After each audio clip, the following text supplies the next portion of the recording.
Hello, everybody, and thank you for tuning in to the Liberty Report. With me today is Daniel McAdams, our co-host. Daniel, good to see you. How are you this morning, Dr. Paul? Doing fine. Good. And this is medical program today. That's right. We're going to talk about flu and influenza. And what I'm trying to do is get the politicians to do what we were told in medicine. First, do no harm to your patients. But sometimes the politicians, even when they're not involved with medical procedures, they don't follow that rule. They usually do a lot of harm before they even think about it. But this is serious. Everybody's talking about it. People have died from it. Yeah. There are thousands of cases. Could be very, very bad. There's been a lot of panicking. Just one example of what happened, they claimed that the stock market dropping the other day 600 points in one day was related to fear of what could happen with this coronavirus. Yeah. And that's a mixed bag because stock markets have other reasons for falling too. Sometimes they're looking for an excuse to make a correction. But anyway, as we speak, the stock market has tended to recover. And besides, the Fed was quick to appear on the scene and say, well, if there's really some really major problems coming from an epidemic, a pandemic, we'll be around in case you need our help. But I don't know what they can do. There's so much money out there. I saw one article today. They have so much money in cash, and they don't want to loan it out because they have to pay somebody to take it, that they're just storing it. So it's totally out of control. But no, there's been, this has filled the news, the coronavirus, and because of the potential damage. There's a lot of panicking going on, a lot of misunderstanding. It gets involved in politics. They say, well, it's much worse than being reported. Because the Chinese are suffering and they're lying to us. You know, all of a sudden there's this political thing. And others would say, and there's a few of the holistic type doctors on Lou's site that said, maybe it's not so bad, and they give some statistics. And I think it's important to talk about, but I think the panic is too much. I don't think panicking is going to help in any way. And you know what it reminds me of? I've told others this story, and I know you know the story, is that I was elected to Congress the first time in 1976 in a special election. Mm-hmm. Within the first week, my ability to stick to my guns about what I had been campaigning on came up. There was this scare, swine flu epidemic. We have to do something. And Ford was president, and he was in a tight race, and he had to do something. So he had to be proactive. So he declared an emergency and said everybody has to be inoculated. So they got the appropriations just like this, $137 million or something. But I thought, well, we're not supposed to be involved in this, and who knows whether we really need it, this sort of thing. So I voted against it. It was a lonely vote, but I did have another person vote with me, Larry McDonald, another doctor. Yeah. And it proved to be a good vote because the scare was way overblown. And then it ended up that more people died from the vaccine than they did from the from the flu. From the flu. Gee. So, but they spent all this money, but they had a complication from it, a very serious complication from the shots. From the vaccine. From the vaccine. Over 500 cases of Guillain-Barré syndrome, which is a very, very dangerous disease because you can get total paralysis from it. And they knew it came from the vaccine.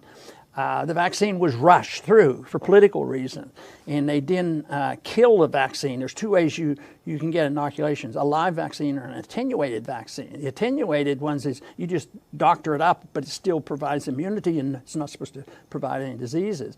But they said that was part of the problem. Anyway, it was a terrible fiasco, and I don't think anybody died from the flu, but they had, 500 people got that Guillain-Barré syndrome. And the whole thing is they inoculated, I think it was 25 million people. And by December, this started in July, August, by December, they had to throw in the towel. This was not good. And so they had to stop the whole thing. So that was a lesson I knew as I went into Congress. But anytime something like this comes up, I sort of am skeptical of the whole thing. The first skepticism is when you do have a major crisis, is it going to be 100% responsibility of the government to inoculate everybody?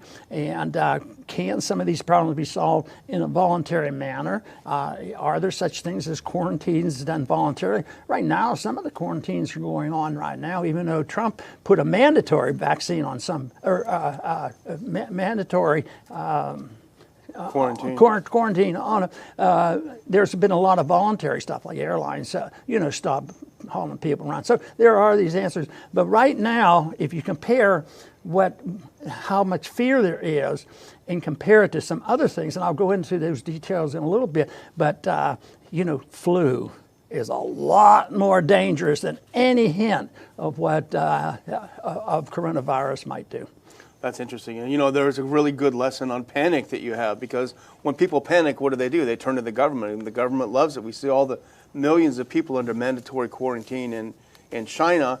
And if anyone thinks that the U.S. federal government wouldn't do the same thing, they're a little bit naive. Right. Governments love crises because it gives them more power.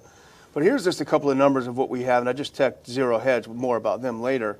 Before we went on, 17,388 cases as of a few minutes ago, 362 deaths.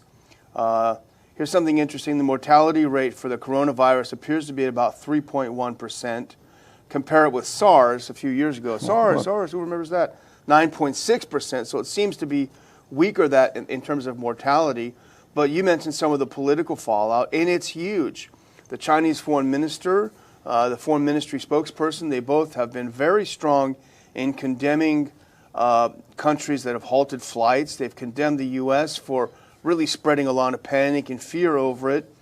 They said they were upset that the U.S. was the first to withdraw its personnel from the consulate in Wuhan Province, the first to issue travel ban. They think that they're intentionally spreading fear. Who knows what the truth is, but there are definitely political fallout. Yes, and some people jump on this because China's been one of our targets. They're not one of us. I argue that they're pretty good at capitalism at time when they outfox us.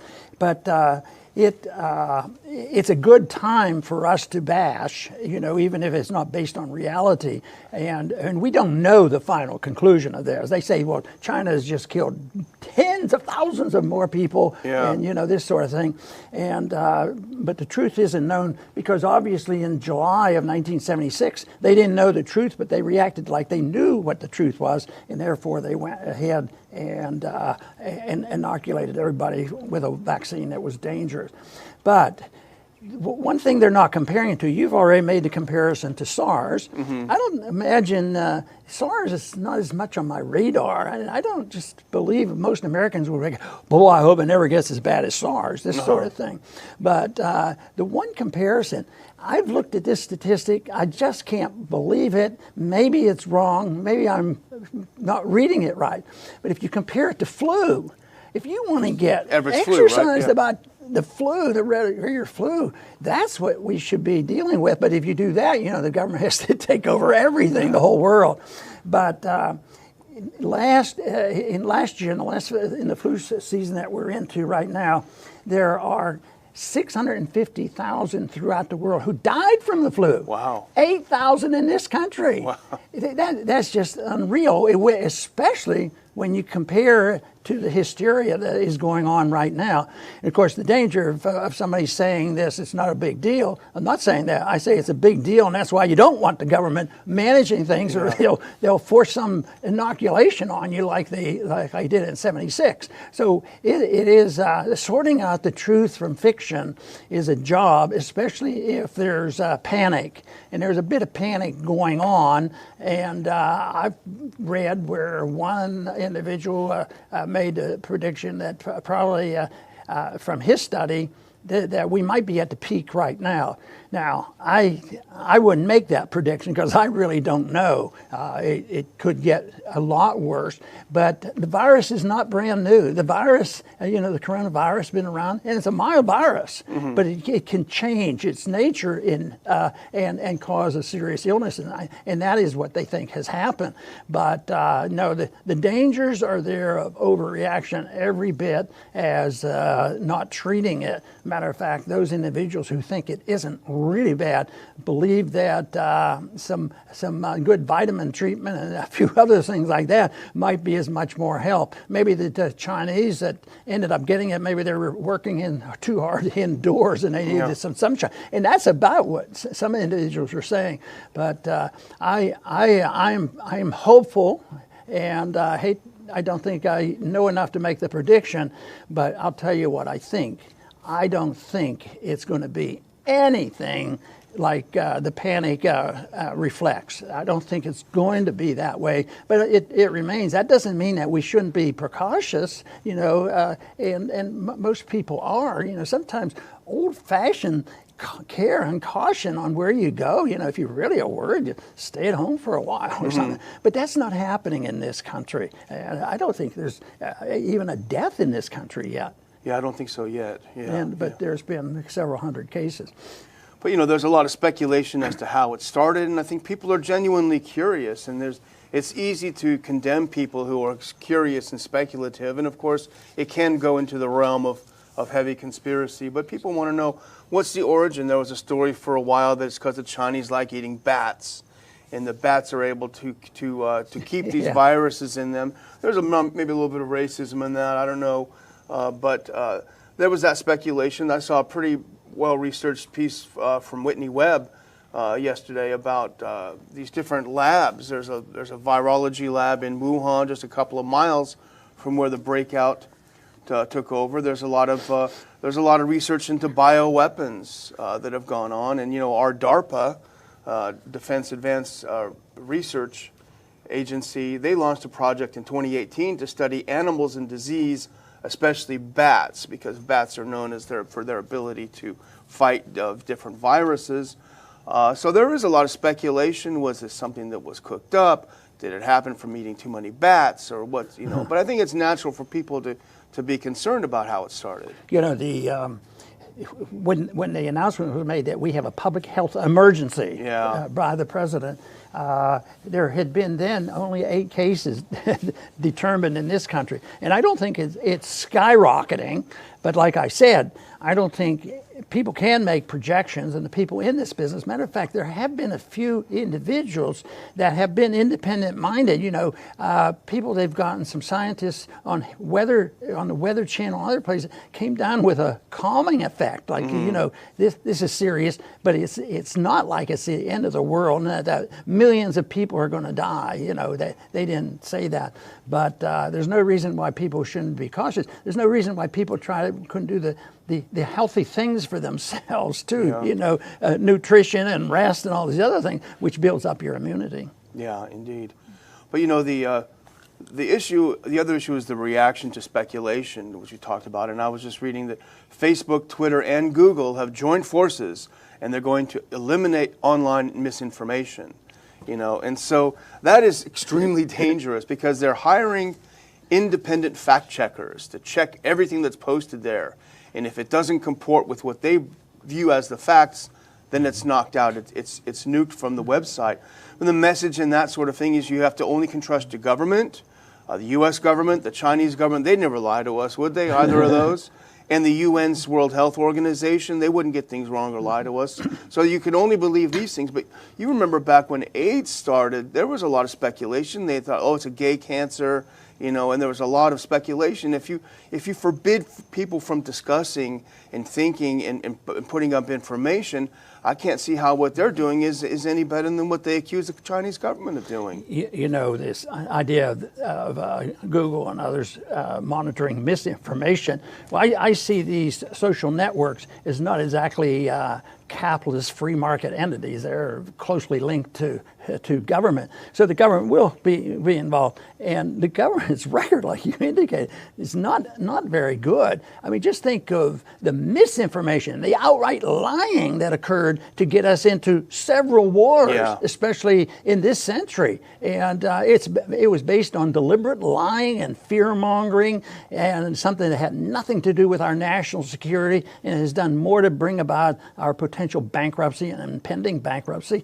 And this is, we can't depend on them. That's all there is to it. And yet, I don't think that, you know, if you had an organization as big as some of these big social networks and they have access to people, it could be a contributing positive thing. Yeah. But that's not going to be likely. It's not likely to happen because, you know, the effort, you're a criminal.